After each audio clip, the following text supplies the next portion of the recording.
Sr. May we request everybody to please remain standing and let us give them a big round of applause.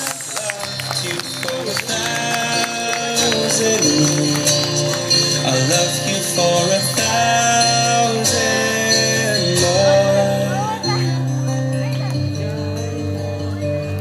One step closer.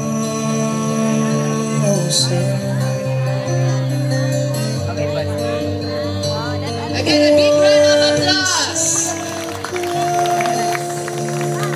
The lighting of the candles symbolize the eternal life that guides and protects their family and lead them to their good path of the journey as married couple for the last 60 years in their married life. I've loved you for 1,000 years.